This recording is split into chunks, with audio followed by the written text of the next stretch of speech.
السلام علیکم ورحمۃ اللہ وبرکاتہ۔ میرے پیارے ناظرین، میں امید کرتا ہوں کہ آپ سبھی حضرات خیریت سے ہوں گے، ٹھیک ہوں گے۔ اللہ پاک آپ سب کو سلامت رکھے اور اپنے حفظ و امان میں رکھے۔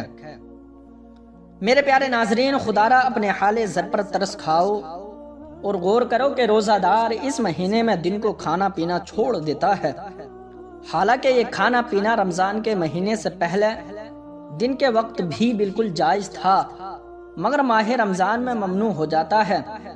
پھر خود ہی سوچ لو کہ جو چیزیں رمضان سے پہلے حلال تھیں، جب وہ بھی اس مبارک مہینے کے مقدس دنوں میں منع کر دی گئیں، تو جو چیزیں رمضان المبارک سے پہلے بھی حرام تھی، مثلا جھوٹ، غیبت، چغلی، لڑائی جھگڑا، گالی گلوچ، اور رمضان کے مہینے میں کیوں نہ اور بھی زیادہ حرام ہو جائیں گی۔ روزہ دار جب رمضان شریف کے مبارک مہینے میں حلال طیبہ کھانا پینا چھوڑ دیتا ہے، تو وہ جھوٹ، چغلی، گالی گلوچ وغیرہ حرام کام کیوں نہ چھوڑے۔ اب فرمائیں، جو شخص پاک اور حلال کھانا پینا چھوڑ دے لیکن حرام اور گندی باتیں نہ چھوڑے، مثلا جھوٹ، غیبت، چغلی، وعدہ خلافی، گانے باجے سننا، بد نگاہی، گالی گلوچ اور لڑائی جھگڑے وغیرہ وغیرہ، یہ سب باتیں اپنے اندر سمائے رکھے، تو وہ کس قسم کا روزہ دار ہے؟ یاد رکھیں، سرکار مدینہ صلی اللہ تعالی علیہ وسلم کا فرمان عالی شان ہے، جو بری بات کہنا اور اس پر عمل کرنا نہ چھوڑے تو اس کے بھوکا پیاسا رہنے کی اللہ تعالی کو کچھ حاجت نہیں۔ اللہ اکبر۔ ایک اور مقام پر فرمایا، صرف کھانے اور پینے سے باز رہنے کا نام روزہ نہیں، بلکہ روزہ تو یہ ہے کہ غلط کام اور بیہودہ باتوں سے بچا جائے۔ مطلب یہ کہ روزہ دار کو چاہیے کہ وہ روزے میں جہاں کھانا پینا چھوڑ دیتا ہے، وہاں جھوٹ، فریب، لڑائی جھگڑا اور بد زبانی وغیرہ گناہ بھی چھوڑ دے۔ ایک مقام پر حضور صلی اللہ علیہ وسلم نے فرمایا، تم سے اگر کوئی لڑائی کرے، گالی دے، تو تم اس سے کہہ دو کہ میں روزے سے ہوں۔ میرے پیارے دوستو، حضرت بلال حبشی کو حضور صلی اللہ تعالی علیہ وسلم سے بے انتہا محبت و عشق تھا۔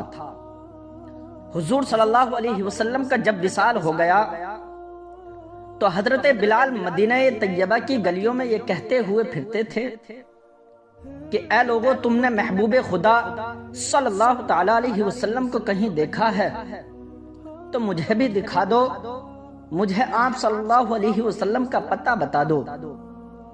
پھر حضرت بلال غم ہجر رسول صلی اللہ تعالی علیہ وسلم میں مدینہ کو چھوڑ کر ملک شام چلے گئے۔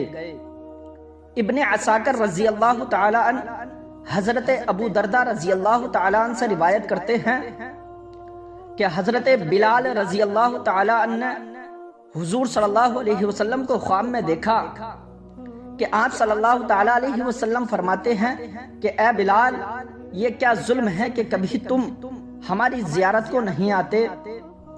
حضرت بلال یہ خواب دیکھ کر اسی وقت لبیک یا سیدی، اے میرے آقا صلی اللہ تعالی علیہ وسلم، غلام حاضر ہے، کہتے ہوئے اٹھے اور اپنی سواری پر سوار ہو کر مدینہ طیبہ کو چل پڑے۔ دن رات کا مسلسل سفر کر کے مدینہ طیبہ میں داخل ہوئے۔ سب سے پہلے آپ مسجد نبوی میں پہنچے، حضور صلی اللہ علیہ وسلم کو ڈھونڈا مگر محبوب کو نہ پایا۔ پھر حجروں میں تلاش کیا، وہاں بھی نہ پایا۔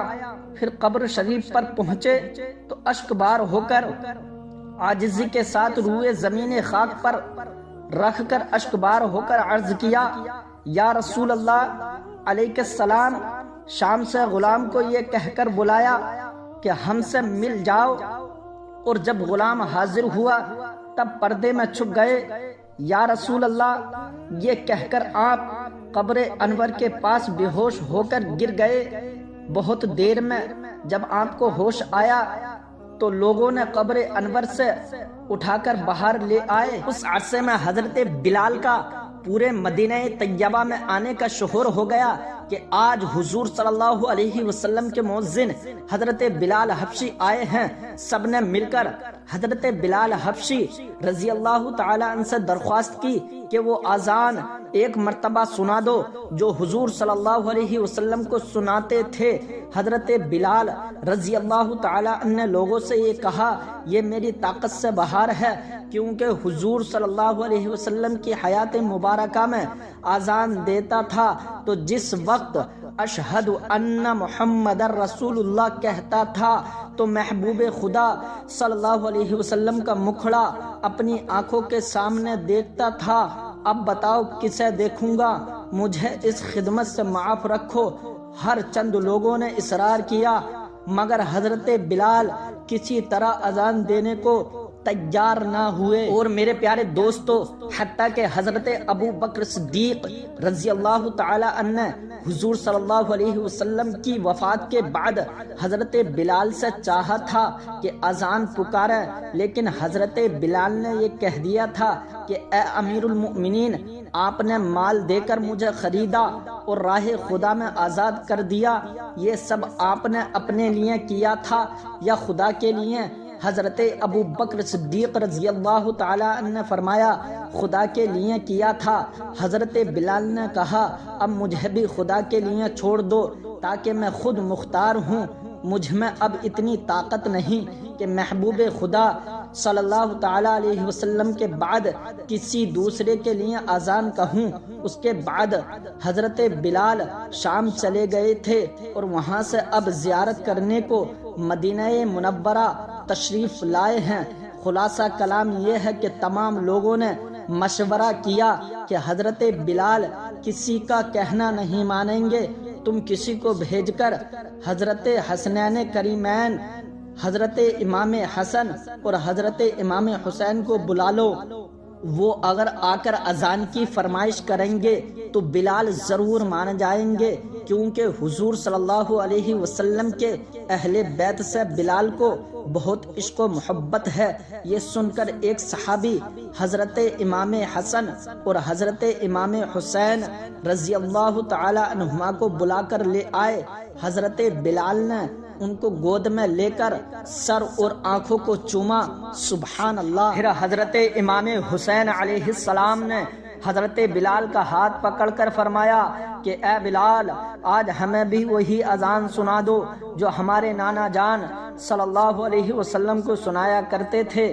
حضرت بلال نے امام حسین کو گود میں اٹھا کر کہا کہ تم میرے حبیب مصطفیٰ صلی اللہ علیہ وسلم کے جگر کا پارا ہو، محبوب خدا صلی اللہ علیہ وسلم کے گلشن کے شگفتہ پھول ہو، جو کچھ تم کہو گے پورا کروں گا، تمہیں رنجیدہ نہ کروں گا، کیونکہ تمہاری تکلیف سے میرے حبیب خدا صلی اللہ علیہ وسلم کو رنج پہنچے گا۔ پھر فرمایا جہاں تم کہو گے اذان کہہ دوں گا۔ حضرت امام حسین نے حضرت بلال کے ہاتھ کو پکڑ کر آپ کو مسجد نبوی کی چھت پر کھڑا کر دیا۔ حضرت بلال نے اذان کہنا شروع کی، اللہ اکبر کہا تو لوگوں میں شور مچ گیا، گویا تمام شہر مدینہ حرکت میں آ گیا۔ جب اشہد اللہ الہ الا اللہ پر پہنچے تو ایک دوسری قیامت قائم ہو گئی۔